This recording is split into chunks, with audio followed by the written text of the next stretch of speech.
bien. Donc, on est en direction présentement de Thunder Bay. On est parti hier de Owenson.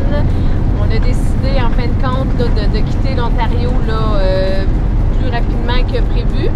Parce qu'on voit qu'ici aussi, les cas là, augmentent là, au niveau de la COVID.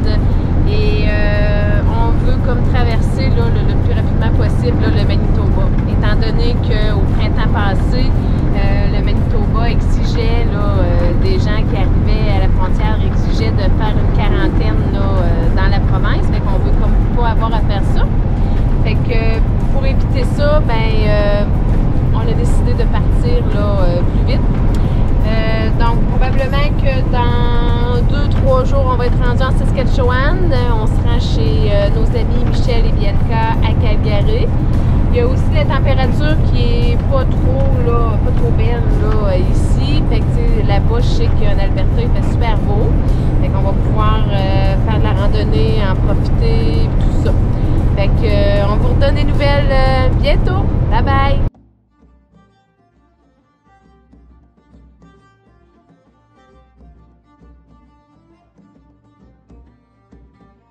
Le Fort William est un poste de traite construit en 1803 par la Compagnie du Nord-Ouest.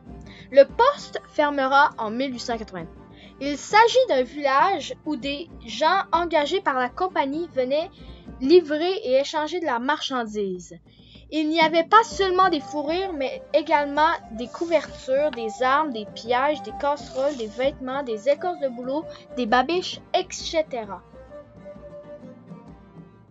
Cela pouvait prendre jusqu'à 6 semaines partir de Montréal jusqu'au poste situé à Thunder Bay, à raison de 12 à 13 heures de canot par jour.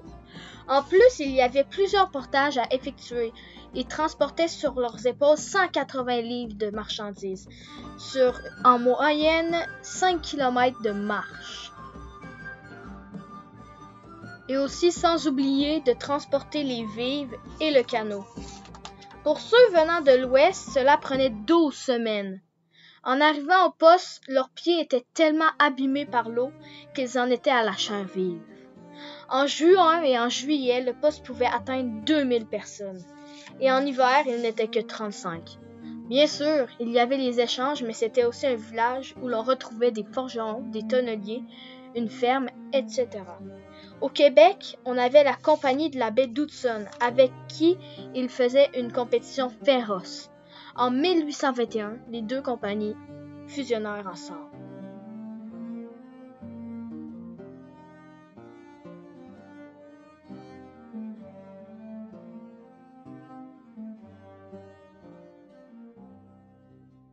Comment tu as trouvé ta journée? Qu'est-ce qui t'a impressionné le plus aujourd'hui à la visite du Fort William? Ce qui m'a impressionné le plus, c'est la grosseur d'un poste de traite. À quel point c'est plus gros ce qu'on se pense. C'est un mini village. Mais, OK. Puis tout, comment ça peut varier le nombre de personnes par année. Admettons, il nous l'a dit, le guide. En quelle date déjà là? 1816. Ouais, 1816, mais quelle date mois?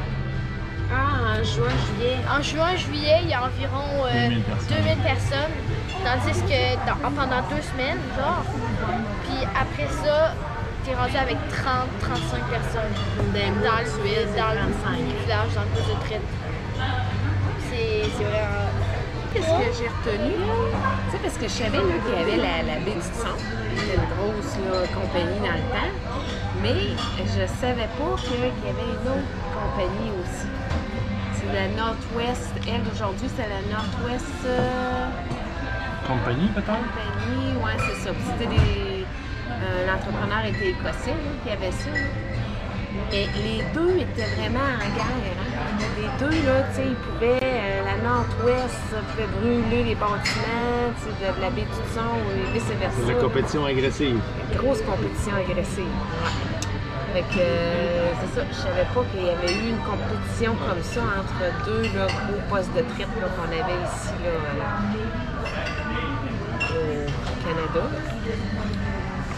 toi, Elodie, qu'est-ce que tu as retenu? Moi, j'ai retenu que c'était incroyable, les humains, comment ils peuvent recopier les bâtiments. Puis aussi, j'ai trouvé ça, c'est une bonne expérience à vivre dans sa vie. Ça m'a permis de savoir un peu ça ressemble à quoi, parce que je m'attendais surtout pas à ça. Là. Je m'attendais comme un peu à la grosseur d'un dépanneur, là. Mais à part ça, c'était pas le fun.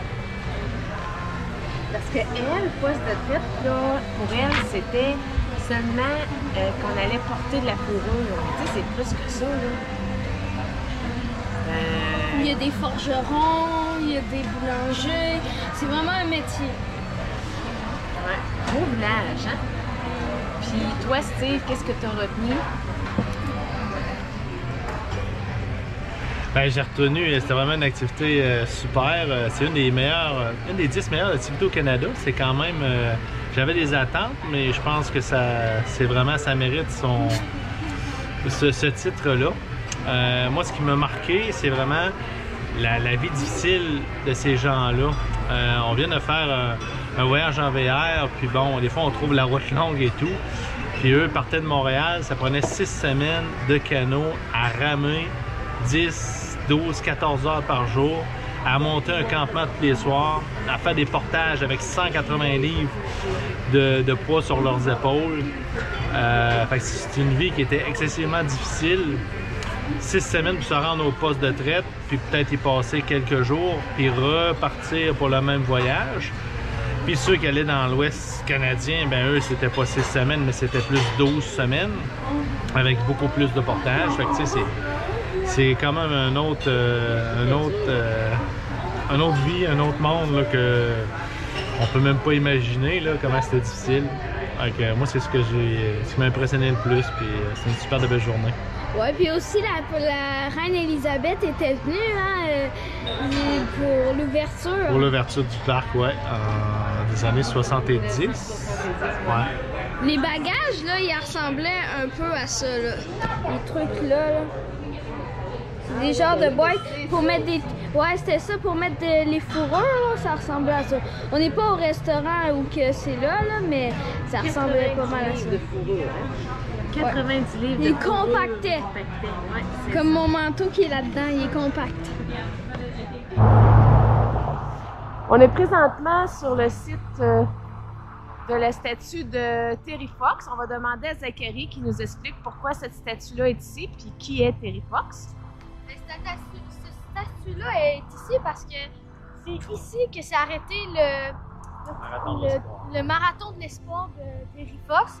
Parce que lui, ce marathon-là de l'espoir, c'était pour trouver un remède, recueillir des fonds pour trouver un remède au cancer. Parce que lui, à l'âge de 18 ans, il s'est fait amputer une jambe, comme la jambe droite, à cause du cancer. Puis à cause de ça, vu qu'il a vu toute la souffrance que ça faisait, tout le malheur que ça faisait, lui a décidé de faire une marche qui va de Terre-Neuve à la Colombie-Britannique, d'un océan à l'autre. Puis il a fait en tout 5173 km avant d'arrêter complètement à cause du cancer qui avait remonté dans ses poumons. Fait que juste avant qu'il arrive ici, quand il filait vraiment pas bien. Fait que il a dû arrêter, puis là, il était faire un diagnostic, là. Puis C'est à Thunder Bay. C'est à Thunder Bay qu'il a arrêté. Puis à cause de ça, il est mort. Fait que là, on a la tondeuse qui arrive là au travers, fait qu'on n'entend plus grand-chose. Mais c'est ici à Thunder Bay que sa course a pris fin. Ouais. Et pour terminer, voici un beau coucou que la nature nous a fait de notre camping. On veut juste vous dire que nous allons toute la famille très bien et on se revoit au prochain épisode.